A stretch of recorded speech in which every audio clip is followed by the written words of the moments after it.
수요 저녁 기도에 나오신 우리 성도님들을 주님의 이름으로 축복하고 환영합니다. 오늘 함께 나누실 하나님 말씀은 요한복음 12장 1절에서 8절입니다.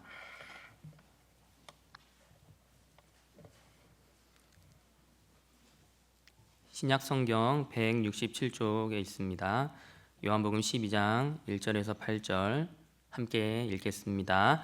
6월절 엿새 전에 예수께서 베다니에 이르시니 이곳은 예수께서 죽은 자 가운데서 살리신 나사로가 있는 곳이라. 거기서 예수를 위하여 잔치할세 마르다는 일을 하고 나사로는 예수와 함께 앉은 자 중에 있더라.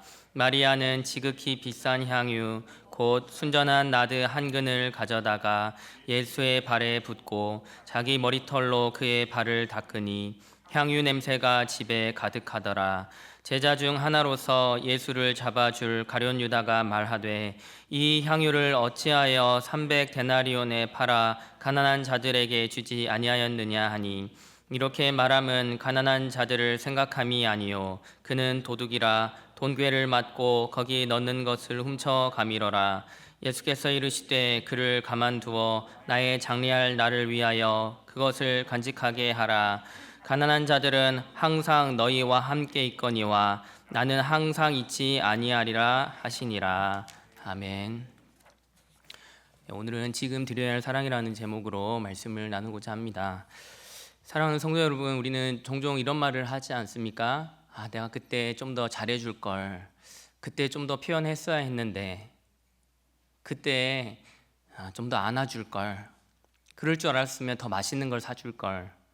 이렇게 지나간 사람에 대해서 그리워하면서 또 내가 다 표현하지 못한 사랑에 대해서 속상해하기도 하고 후회하기도 합니다. 우리가 참 있을 때 잘하고 더 표현하고 해야 되는데 참 우리가 참 어리석은 것 같아요. 그런 의미에서 우리 옆에 있는 분들하고 한번 인사해 볼까요? 우리 함께 있을 때 서로 더 사랑합시다. 이렇게 한번 인사해 보겠습니다. 함께 있을 때 서로 더 사랑합시다. 전도서 말씀에도 그런 말씀이 나옵니다.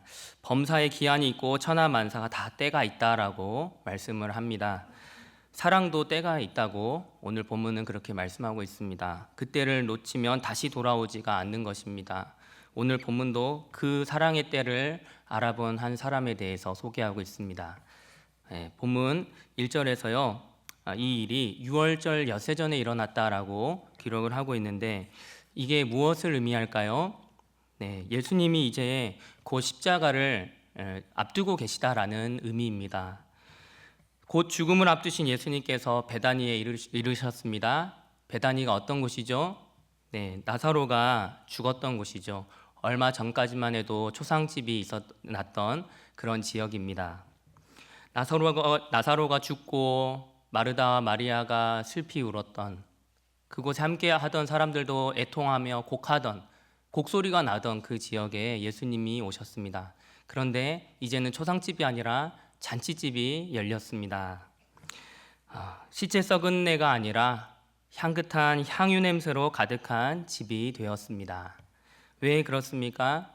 예수님께서 죽은 나사로를 살리셨기 때문이죠. 예수님이 오시면 죽음이 생명으로 바뀝니다. 눈물이 기쁨으로 바뀝니다. 초상집이 잔치집으로 바뀝니다. 그곳에 모인 사람들은 아마도 음식도 나누고 또 포도주도 나누면서 즐거운 시간을 가졌겠죠. 그런데 갑자기 평상시에는 맡아보지도 못한 향긋한 향기가 이렇게 흘러나오는 것을 맡았을 겁니다. 바로 마리아가 향유를 가져와서 주님께 쏟은 것이죠. 성경은 이 향유를 이렇게 설명합니다. 지극히 비싼 향유, 곧 순전한 나드 한 근. 아마도 외국에서 수입했을 아주 값진 것이었을 겁니다. 가격이 그 당시 노동자의 1년 품삯에 해당하는 그만큼 값진 그런 것이었습니다. 그런데요, 그 마리아는 향유를, 그렇게 비싼 값진 향유를 잠깐 조금 덜어서 쓴 것이 아니라 완전히 다 쏟았습니다. 완전히 예수님의 발에 부어드렸습니다. 그리고 자신의 머리털로 예수님의 발을 닦아드리죠. 한번 상상해 보십시오. 머리카락으로 누군가의 발을 닦는 그 모습을 상상해 보십시오. 어떻게 해야 그렇게 할 수 있을까요? 완전히 엎드려야만 할 수 있는 자세입니다. 자신을 철저하게 낮추고 자신의 영광은 철저하게 낮추고 예수님을 존귀하게 높이는 그런 순간입니다. 요한은 이 장면을 이렇게 표현합니다. 집에 향유 냄새가 가득하더라. 마리아의 사랑이, 예수님을 향한 사랑이 집안을 가득 채웠습니다. 하지만 바로 이 아름다운 순간에도 이 장면을 매우 불편해하는 한 사람이 나옵니다. 바로 가룟 유다입니다. 왜 이 향유를 팔아서 가난한 자들한테 나눠주지 아니하였느냐라고 못마땅해 합니다. 겉으로 보면 굉장히 경건해 보이고 또 사랑이 많아 보이죠. 하지만 요한은 바로 설명합니다. 그는 도둑이라. 유다는 가난한 사람을 생각한 것이 아니라 자신의 이속을 생각하고 있었던 것이죠. 마리아는 예수님의 존귀하신 그 가치를 알아보았던 반면에 유다는 향유의 가격을 보고 있었습니다. 그래서 마리아의 행동은 유다에게 낭비처럼 보였던 것이죠. 믿음이 없는 사람들은 우리를 보면서 이렇게 이야기하곤 합니다. 그 정도까지 꼭 해야 되나? 그건 낭비 아닌가? 좀 현실적으로 계산하면서 해야지 어떻게 신앙생활만 할 수 있어? 하지만 사랑은 계산하지 않습니다. 사랑은 가치를 보는 것이죠. 제가 대학생 때 남북 통일에 대해서 찬성하는 쪽과 반대하는 쪽 이렇게 두 진영이 나뉘어서 토론하는 수업이 있었습니다. 그때 저는 이제 찬성하는 쪽에 있었는데요. 반대하는 진영에 있는 그 학생들의 논리는 이런 것이었습니다. 세월이 이제 많이 지났고 그동안 사람들의 언어도 바뀌었고 북한에 사는 사람들의 그런 생각과 또 역사의식도 우리랑 완전히 달라졌다. 더 이상 우리랑 한 민족이라 볼 이유가 없다. 그리고 통일을 하면 우리나라는 망한다. 경제적인 논리로 이렇게 이야기를 하는 것이었습니다. 저는 그 말을 들으면서 한 가지 안타까운 그런 마음이 들었습니다. 그 논리 속에는 북녘 사람들을 향한 사랑하는 마음이 조금 더 느껴지지 않았기 때문에 마음이 굉장히 불편하더라고요. 그런데 사랑이 사라지면 모든 것을 계산으로만 이렇게 따지게 되는구나, 이런 것을 보게 되었습니다. 물론 남북 통일이 어떤 방식으로 구현되어 가야 할지에 대해서는 이렇게 논의할 때는 경제적인 부분을 결코 간과해서는 안 되겠지만요. 경제적인 이유만으로 저들을 배척해서도 안 되고 또 통일을 향한 꿈도 포기해서는 안 될 것입니다. 하물며 가족이겠습니까?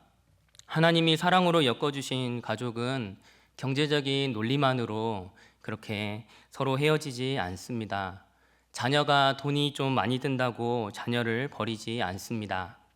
부모님을 봉양하는데 돈과 에너지가 많이 든다고 부모를 버리지 않습니다. 오히려 형제 자매가 돈이 필요할 때 도움을 주고 심지어 내가 손해를 보더라도 그를 보면서 그의 부족함을 채워주는 것, 그것이 가족 관계이고 사랑 아니겠습니까? 왜 그렇게 합니까? 가족이니까, 사랑하니까 그렇습니다. 마리아에게 있어서 예수님도 그런 분이었던 것이죠. 자신에게 가장 소중했을 향유보다 더 귀한 분, 더 값진 분, 더 소중한 분이었던 것입니다. 그래서 마리아는 아깝지 않았습니다. 그런데요, 그런 마리아를 비난하는 사람들을 향해서 예수님은 때를 말씀하십니다. 그를 가만두어라, 나의 장래를 위하여 한 것이다. 예수님은 마리아가 지금 하는 행동이 예수님의 그 십자가의 죽으심을 예비하는 행동임을 분명하게 알려주십니다. 그러면서 예수님은 이렇게 덧붙이십니다. 가난한 자들은 항상 너희와 함께 있거니와 나는 항상 함께 있지 아니하리라. 이 말씀은 가난한 사람을 돕지 말라는 뜻이 아니죠. 예수님은 때에 대해서, 예수님을 섬길 기회에 대해서 말씀하고 있는 것입니다. 가난한 사람을 돕는 일은 언제든 할 수 있지만 예수님의 장례를 준비할 기회는 지금밖에 없음을 예수님 말씀하시고, 또 마리아는 그 기회를 따라 예수님께 자신의 사랑을 쏟았습니다. 사랑하는 성도 여러분, 오늘 본문은 우리에게도, 우리 한 사람 한 사람에게도 묻습니다. 예수님께 드려야 할 사랑을 나중으로 미루고 있지는 않은지요? 예수님께 드려야 할 헌신을 계산하고 있지는 않은지요? 마리아는 계산하지 않았습니다. 미루지도 않았습니다. 예수님의 가치를 알았고 지금이 그분께 드릴 때라는 것을 알았습니다. 예수님을 향한 헌신에는 이처럼 지금이 중요합니다.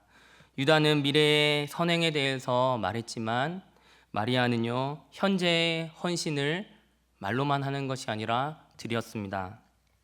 그래서 집 전체를 주님을 향한 사랑의 향기로 가득 채웠습니다. 예수님을 생각해 보십시오. 우리 주님은 우리를 향해서 당신의 가장 존귀하신 그 생명을 조금도 아까워하지 않으시고 십자가에서 완전히 쏟아내어 주셨습니다.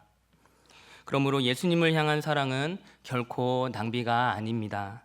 우리가 그분께 드려야 할 마땅한 응답입니다. 예수님을 향한 사랑을 미루지 마십시오. 지금 주님께 드리십시오. 주님께 가장 귀한 것을 쏟읍시다. 주님은 그 사랑의 향기를 기쁘게 받으실 것입니다. 아멘.